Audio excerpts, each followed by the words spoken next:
43। न उसके माता पिता, न उसके माता पिता, न उसके माता पिता। सम्मापानिहित चित सेयसो नाम ततो करे।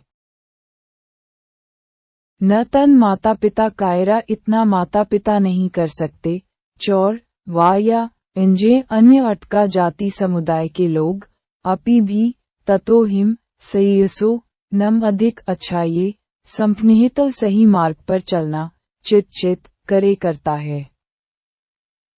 हमारा जितना भला माता पिता या दूसरे भाई बंद नहीं कर सकते हैं, उससे अधिक भला सही मार्ग पर लगा हुआ चित करता है।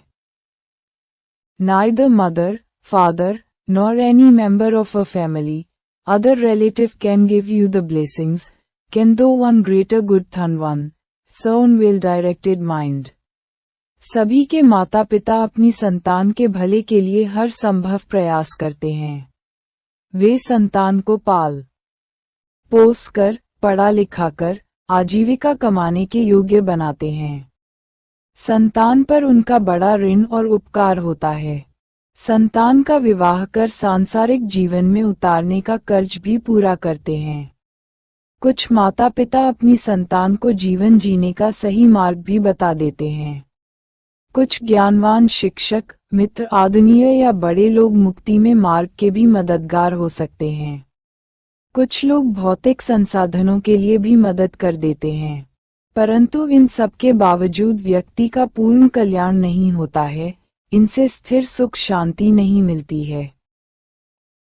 तथागत कहते हैं, हालांकि व्यक्ति के जीवन में माता पिता, भाई बंधु, शिक्षक, मित्र का अलग अलग क्षेत्र में बड़ा योगदान होता है, लेकिन व्यक्ति अपने चित्त में पैदा होने वाले अच्छे बुरे विचारों के कारण ही सुख दुख को प्राप्त करता है। अतः सही मार्ग पर लगा हुआ शुद्ध चित्त, सम्यक संकल्प वाला चित्त ही व्यक्ति का पूर्ण भला कर सकता है। उसी से व्यक्ति का कल्याण होता है।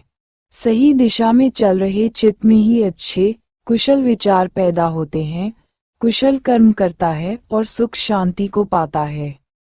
अतः व्यक्ति को हर समय चित्त को सही दिशा में साधने का अभ्यास करना चाहिए। सम्यक संकल्पयुक्त चित्त ही सुख का सागर है। पुष्पवग्गो पुष्पवर्ग द फ्लावर्स।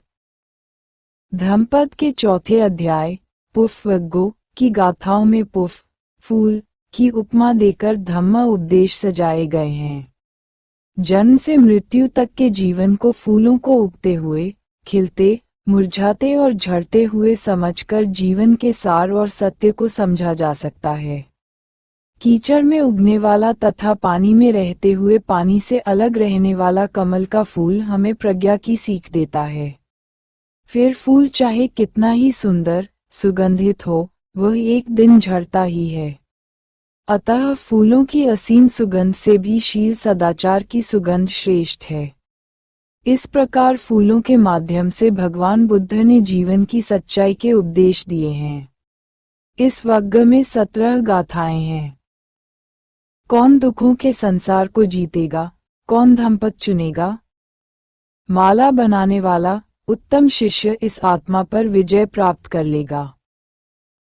पृथ्वी का प्रसिद्ध 500 भिक्षुओं की कथा। श्रावस्ती के जेतवन में।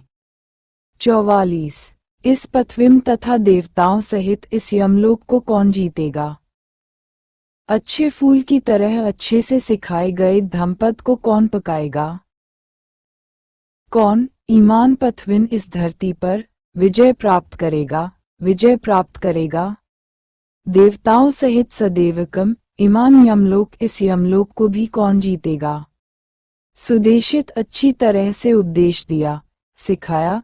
धम्मपदम शब्द को कुशलो धम्म का, जो कुशल व्यक्ति पुष्प में फूल की तरह, फूलों की तरह पिचैसती इकट्ठा करेगा, चयन करेगा। कौन है जो इस स्वभाव आत्मभाव रूपी पृथ्वी और देवताओं सहित यमलोक पर विजय प्राप्त करेगा? कौन इस यमलोक को बींधकर इनका साक्षात्कार कर लेगा? इसी तरह कौन कुशल व्यक्ति अच्छी तरह से उपदेश किए हुए धम्म के पदों का पुष्प की तरह चुनकर संग्रह करेगा? कौन उत्तम उपदेश किए हुए धम्म के वचनों का फूलों की तरह इकट्ठा करेगा? कौन कुशल व्यक्ति फूल की तरह सुंदर सरल ढंग से समझाए गए सद्धम्म के मार्ग को चुनेगा? आखिर कौन इस पृथ्वी, यम के इस लोक, मनुष्यों और देवताओं के इस क्षेत्र पर कौन विजय प्राप्त करेगा? कौन ज्ञान के सुशिक्षित मार्ग को पूर्णता तक ले जाएगा?